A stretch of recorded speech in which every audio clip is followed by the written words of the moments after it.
Good day, folks, and welcome to the Anorak Review Show with your host, the Anorak. It's time for more Phil Collins.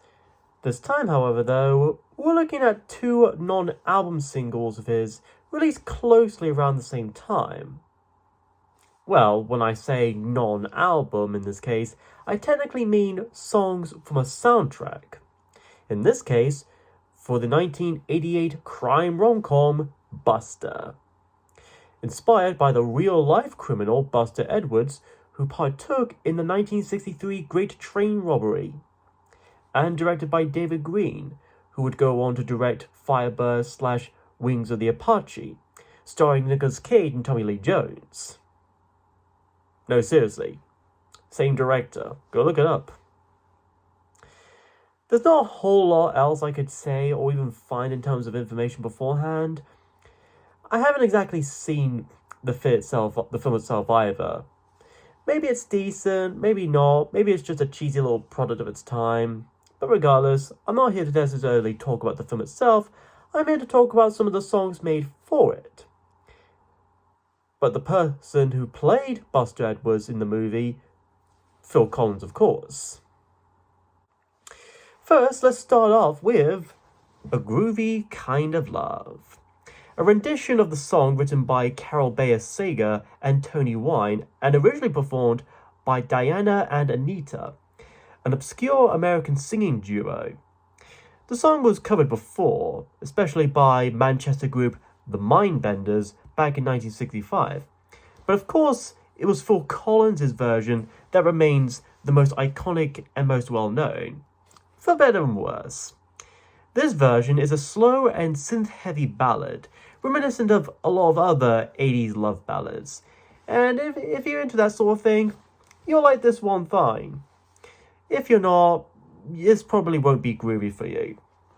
However, this won't be the first time he did a cover of a classic song, nor the last. Before this, in his 1982 album, Hello I Must Be Going, which I may have reviewed a while back, Phil made a cover version of You Can't Hurry Love by the Supremes. And afterwards, in 1996, he did a version of Bob Dylan's The Times They Are A-Changing for his album Dance in the Light. And lastly, in 2010, he did Going Back, a whole album's worth of renditions of classic 60s soul and Motown songs, which to this day remains the last ever album he's ever recorded. Its B-side, Big Noise, is an actual original song written for the movie. Or at least my inch copy here has an instrumental version of it, since the actual soundtrack itself features a version with vocals and lyrics and everything.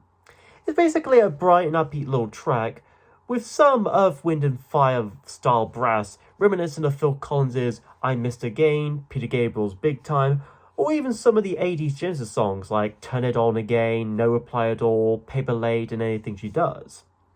In fact, if you could put it in any of Genesis' 80s songs, or even any of Phil's solo albums, it would have fit in fine. In a good way, of course.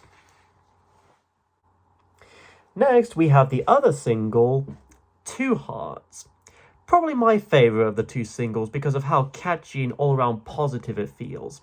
It lightens up my spirit a little. The song and its music video, which features Phil Collins in a quadruple role as the fictional band The 4 Pounds, and a cameo of the well-renowned DJ Tony Blackburn, definitely give off that old-school 60s blue-eyed soul vibe.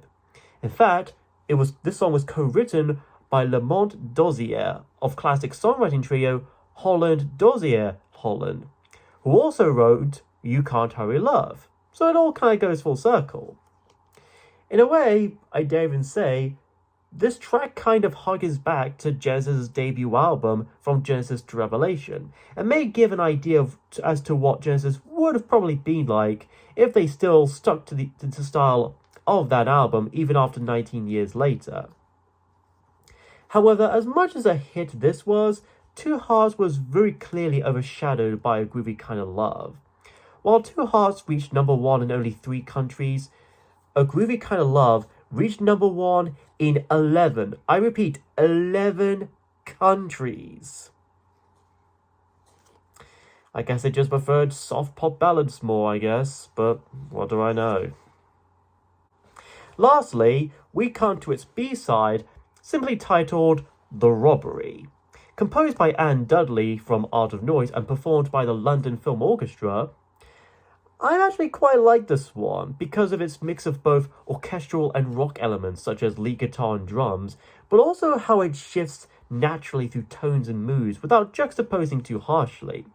It starts off with said guitar and orchestra playing these dramatic ascending chords, then it soon goes into this energetic section with said guitar taking the center stage while the drums and orchestra play and support the lead. Soon, over the course of the track, it continues to build and get more exciting over the course of its runtime, differing depending on whether you had the 7 or 12-inch versions, before easing down as the orchestra sends us off with a close. If you were listening to this without any prior knowledge of the film or even the title, you wouldn't think this was about a robbery, let alone a real-life one that actually happened. You'd be thinking of someone going off on some big, fantastical, whimsical adventure. Which I guess Phil kind of does in the film anyway, but still. At the very least, the robbery and any song, any soundtrack piece from the Buster film, they at least demonstrate Anne's talents as a composer and songwriter. In fact, after this, she would go on to compose scores for many films, such as The Crying Game, Feliday, The Full Monty, Monkey Bone, and she was even involved in the 2012 cinematic adaptation of Les Miserables. So, make of that if you will.